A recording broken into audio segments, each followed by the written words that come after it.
Hello అందరికీ. ఏంటి కూరగాయలను ముందేసుకొని కూర్చుంది, కూరగాయలు అమ్మేలాగా అని అనుకుంటున్నారా? మా సైడ్ అయితే సండే అండి మార్కెట్.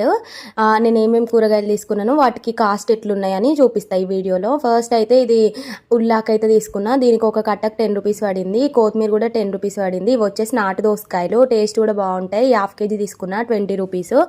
ఇవి వచ్చేసి క్యారెట్ అయితే సన్నవే బాగుంటాయండి, లావి అంత ఏం బాగోవు. ఇవైతే నేను హాఫ్ కేజీ తీసుకున్నా 40 రూపీస్. ఇంకా అన్నిటికంటే మార్కెట్లో తక్కువ కాస్ట్ పడింది బెండకాయలు. ఈ బెండకాయలు అయితే కేజీ వచ్చేసి 20 రూపీస్ అంట, కాకపోతే నేను హాఫ్ కేజీ తీసుకున్నా. ఇవి 10 రూపీస్ పడినాయి. నెక్స్ట్ వచ్చేసి ఈ టమాటా అండ్ పచ్చిమిర్చి. టమాటా కేజీ వచ్చేసి 30 రూపీస్ ఉంది. పచ్చిమిర్చి కూడా రేట్ కొంచెం దిగిందండి. ఇది కూడా అయితే ఒక పావు కేజీ తీసుకున్నా 10 రూపీస్. ఇంకా ఫ్రూట్స్ వచ్చేసి 3 టైప్స్ తీసుకున్నా. ఇవి కూడా అంత కాస్ట్ ఏం పడలేదు. ఇవి యాపిల్స్ వచ్చేసి హాఫ్ కేజీ తీసుకున్న 50 రూపీస్. ఇవి ఆరెంజెస్ 50 రూపీస్, బనానాస్ వచ్చేసి 20.